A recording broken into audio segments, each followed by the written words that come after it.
Bonjour Fiona. Bonjour, Dr. Coburn. J'ai l'impression que la journée va être bien remplie. Merci.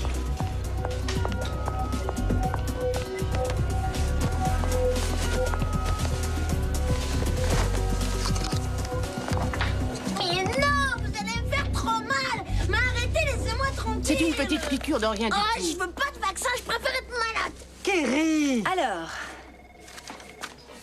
tu as l'air d'une petite fille en excellente santé. Et tu es très à la mode aussi. J'adore tes chaussures. Oh, et regardez ces ongles. Oh, ils sont magnifiques. Oh, mais cette couleur est divine. Comment ça s'appelle? Prime vert. Oh, c'est vraiment très joli. Ah, mais tu m'as fait mal. Malheureusement, c'est le moyen le plus efficace contre les virus. Et on se reverra puisque tu dois refaire le vaccin dans 1 an.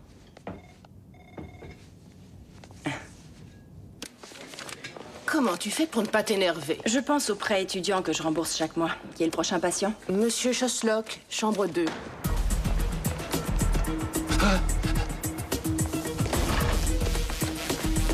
Docteur Coburn! Monsieur Raditch? Monsieur Raditch, attendez. Excusez-moi, monsieur, je peux vous aider? R-N... Non, désolé, je ne peux pas. Je veux voir le docteur Coburn et personne d'autre. Le docteur Coburn est occupé avec un autre patient. Mais c'est vraiment urgent. Vous allez m'écouter. Si vous ne retournez pas tout de suite dans la salle d'attente, j'appelle la sécurité. On va échanger nos rendez-vous. Harry, Rhonda est nouvelle ici, alors essayez d'être un peu poli. La politesse, ce n'est qu'un semblant de bonne humeur. Thomas Jefferson. Je veux la chambre 3. On n'a plus beaucoup de temps. Eh ben, une forte personnalité. Harry Raditch. Il est membre du Cercle des Malades Imaginaires. Un hypochondriaque? Je te résume. Élève surdoué, habitué à attirer toute l'attention sur lui. Comment tu t'en occupes? Eh bien, Harry s'invente des symptômes, alors je lui donne un placebo. En général, son rétablissement va très vite. Alors, Harry, dites-moi quel est le problème aujourd'hui. Eh bien, j'espère que vous allez me dire que c'est mon imagination cette fois. C'est très bien de vous en rendre compte. Quels sont vos symptômes? Les mots ne sauront pas les décrire.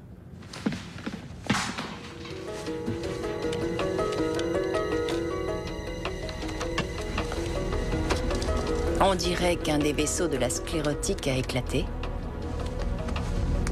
Est-ce que vous vous êtes cogné l'œil? Le plus horrible dans tout ça, c'est que mon œil n'est que le sommet de l'iceberg. Harry, mais qu'est-ce que vous faites? Regardez ça.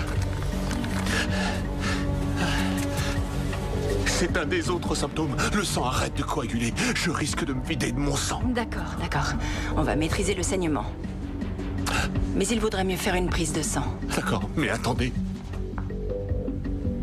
Je ne vous ai pas fait voir le pire de tout ça.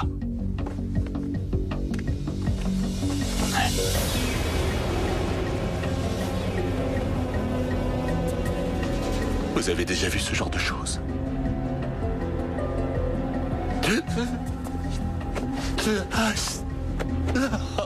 Je savais que ça devait arriver.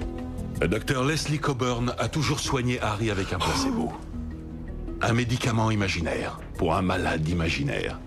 Mais que va faire ce jeune docteur face à son patient qui a tous les symptômes d'une maladie déclarée? Une maladie provenant directement de la 13e dimension. Nous sommes transportés dans une autre dimension. Une dimension faite non seulement de paysages et de sons, mais aussi d'esprit. Un voyage dans une contrée sans fin, dont les frontières sont notre imagination. Un voyage au bout des ténèbres, où il n'y a qu'une destination. La 13e dimension.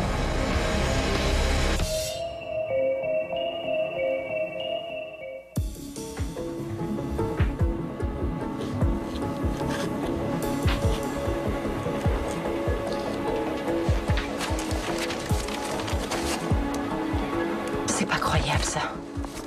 Eh bien, j'ai cru au début que c'était un problème sanguin, mais non. Ces plaquettes? Justement, ces plaquettes sont trop élevées, alors que sa créatinémie est normale. Pourquoi a-t-il des problèmes de coagulation? L'historique du patient? En fait, il s'agit de Harry Raditch. Leslie, qu'avons-nous appris des hypochondriaques? Je sais, mais cette fois, il a des symptômes. Occupez-vous de la tête et pas du corps. Oui, mais en plus de l'anomalie sur ses plaquettes, il a sur le corps des sortes de grosses tumeurs. Et la biopsie n'a encore rien révélé, mais il... C'est probablement une simple réaction psychosomatique. À mon avis, il serait mieux chez un psychiatre. Leslie va s'occuper de mes patients pendant toute la durée de mon absence. Mais est-ce qu'il y a une possibilité qu'il ait contracté une vraie maladie? C'est possible, mais c'est improbable. Si ça vous fait plaisir, approfondissez les analyses. Comment va-t-il? J'ai fait comme tu m'as dit, je lui ai donné ton médicament, mais le saignement n'a toujours pas cessé. Mais entre nous, c'est surtout son attitude qui est mortelle.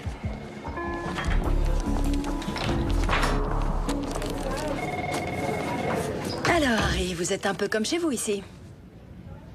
Avec le court laps de temps que j'ai à vivre, épargnez-moi les moqueries. Je ne vous ferai jamais ça. Écoutez, on va essayer de cicatriser la plaie. Vous allez être content. Les analyses effectuées ne nous ont rien appris du tout. Je m'y attendais. Je savais que tout se déroulerait de cette façon. Est-ce que vous êtes allé à l'étranger ces temps-ci? J'en aurais été ravi.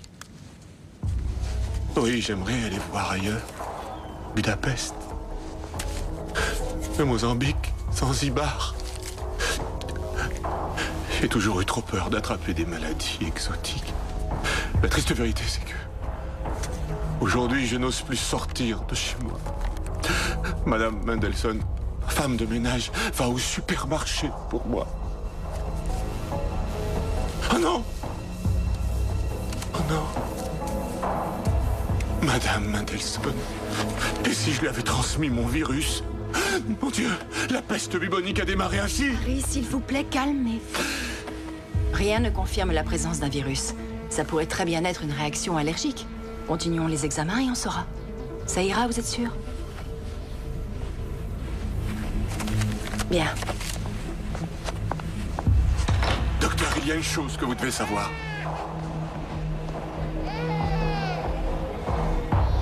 Votre optimisme, c'est contagieux.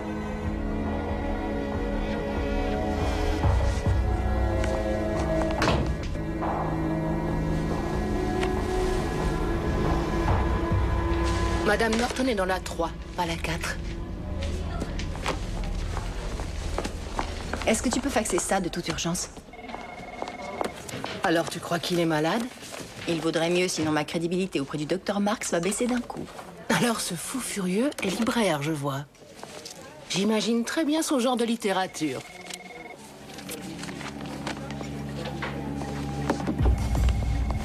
Quoi, qu'est-ce que j'ai dit? Réveillez-vous, Harry. Harry, réveillez-vous. Vous dites ne pas voyager, mais vous commandez sûrement des livres venant d'un peu partout. Oui, vous chauffez un peu. Mais vous êtes encore à des années-lumière. Qu'est-ce que vous ne m'avez pas dit? J'ai besoin de tout savoir. Je pourrais rien autrement. Racontez-moi. Je dirai tout. Mais vous allez me prendre pour un fou.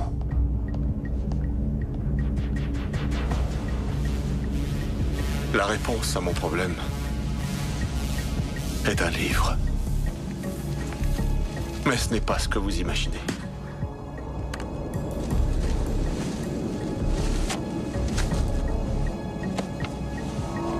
Mission sur Zébulon?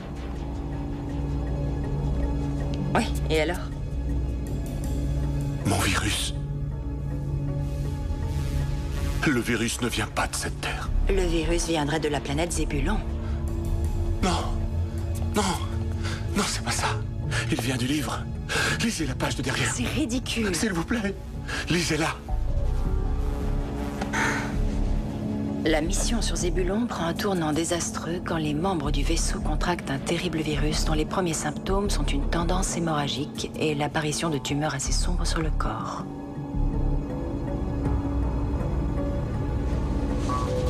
Leur seul espoir est de trouver un antidote, un traitement qui inverserait le processus pour éviter qu'une hémorragie les traîne vers une mort atroce et extrêmement douloureuse. Ce virus est fictif, Harry. Je savais que vous ne me croiriez pas. Ce que j'arrive pas à croire, c'est d'avoir pris votre maladie aussi sérieusement. Il affirme que le virus vient d'un bouquin, tout simplement. J'appelle tout de suite le service de psychiatrie, je crois avoir perdu suffisamment de temps.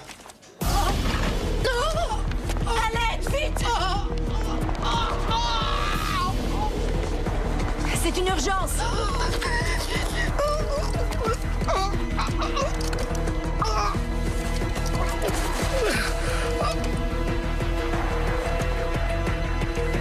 Que tout le monde se tienne éloigné, c'est peut-être contagieux! Elle s'appelle Elise Mandelson. Mandelson? La femme de ménage de Harry.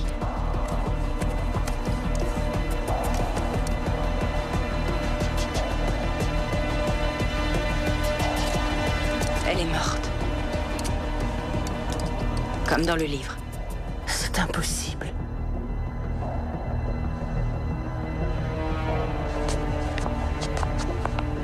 Mais comment on propage une maladie fictive?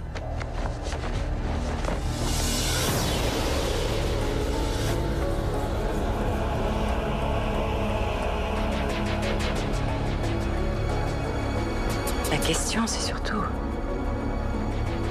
Comment guérit-on une maladie fictive?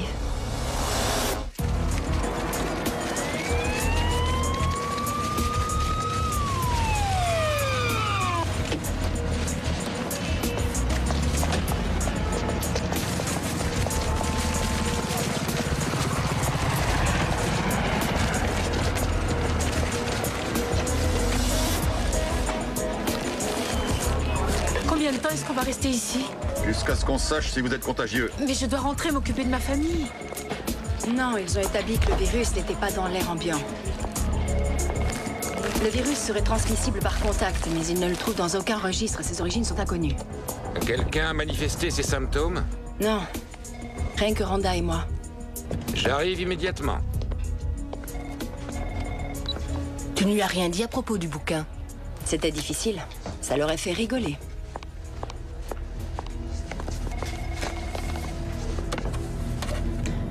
C'est curieux. Son état est stationnaire depuis qu'il est arrivé. En tout cas, cet homme n'est que porteur du virus. On pourrait peut-être essayer de l'éradiquer. J'aimerais lui parler. D'accord, mais faites vite. On va devoir vous isoler après.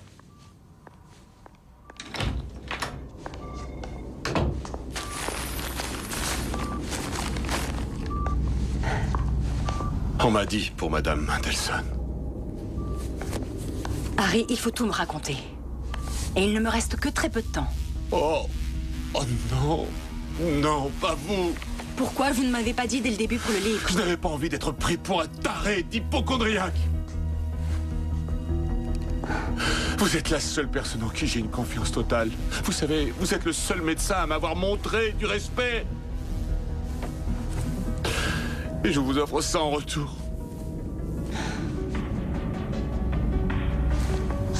Ça ne servira à rien de continuer à nous apitoyer sur notre sort. Alors maintenant, expliquez-moi ce qui s'est passé.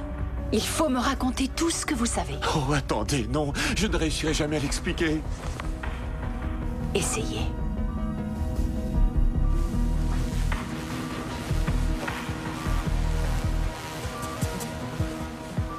J'ai ouvert un vieux bouquin hier soir. Et l'histoire qu'il racontait était si réaliste, si vivante.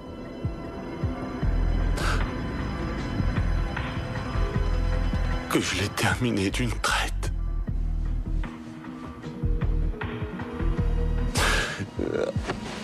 J'aurais 1000 fois préféré ne pas me réveiller ce matin. Excusez-moi, Dr. Coburn, mais nous devons commencer vos analyses.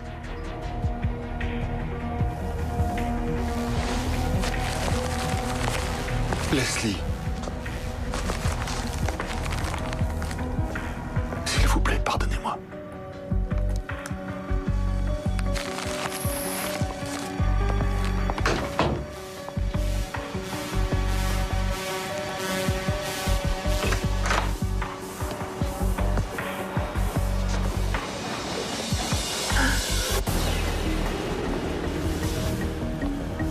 C'est affreux, Leslie, mais je refuse de mourir.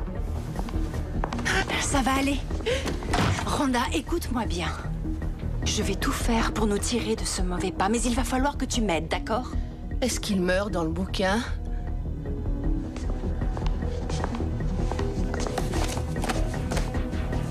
Ouais, il meurt. Alors on est condamné parce qu'un imbécile d'auteur a fait mourir tous ces personnages, hein? Une petite minute. J'ai peut-être bien une idée. Harry s'est convaincu lui-même qu'il avait le virus de ce bouquin. Tout comme avant, il s'était persuadé d'être atteint d'une douzaine d'autres maladies. Donc c'est bel et bien réel. Oui, vas-y, continue. Son imagination a amené un virus à la vie. Alors, peut-être bien que tout ce qu'on a à faire, c'est d'utiliser son imagination afin de nous guérir. Leslie, je ne te suis plus.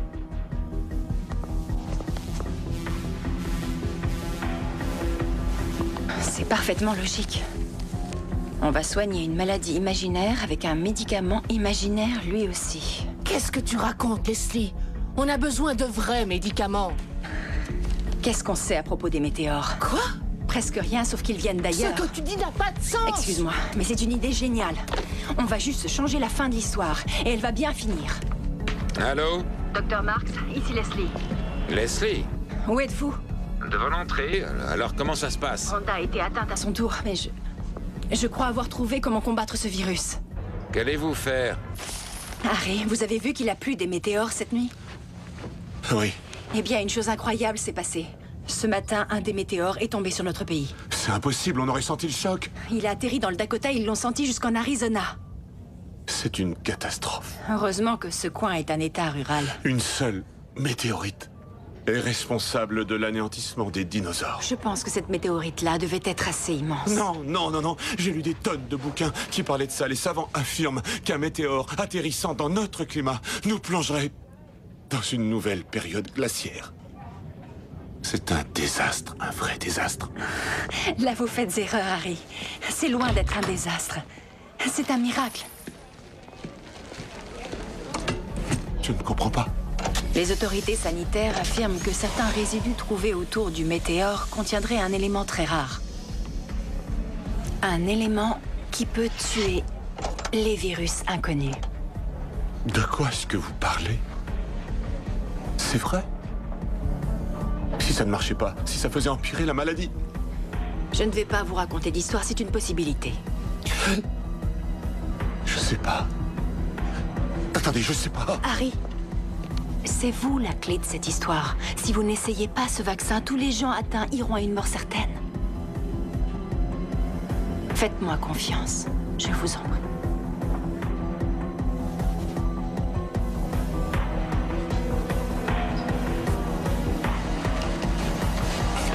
Allez-y et faites vite, avant que je ne change d'avis.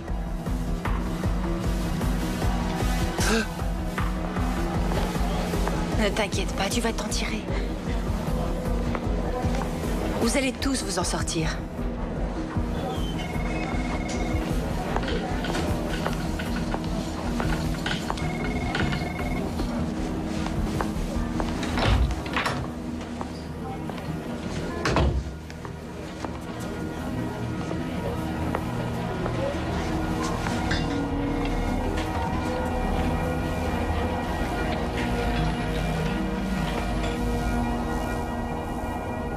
Leslie, vous n'allez pas en croire vos yeux.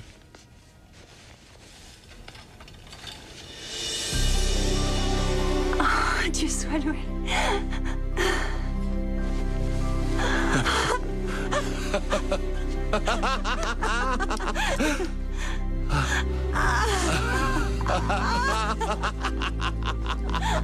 Attendez, Leslie. Et si je faisais une rechute? Et s'il y avait d'autres symptômes? Non, tout est bien fini, vous êtes guéri. Mais cette pluie de météores, alors? Il faut oublier ça, Harry. Oui, oubliez ça. C'est facile à dire. Je ne sais pas comment vous avez fait, mais je vous félicite. Je vais appeler le docteur Marks et lui dire pour le placebo. De l'eau salée avec une pointe de colorant. Décidément, j'aurais tout vu. On est sauvés. C'est curieux. Il n'y a personne. Il fallait y croire.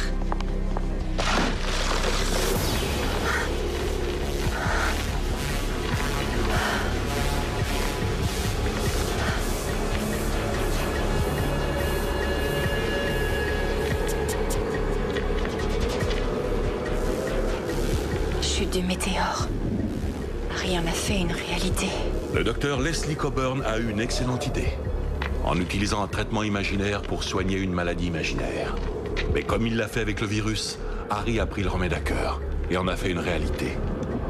Qu'est-ce que j'ai fait? Un bel hommage rendu au fantastique pouvoir de l'esprit dans la 13e dimension.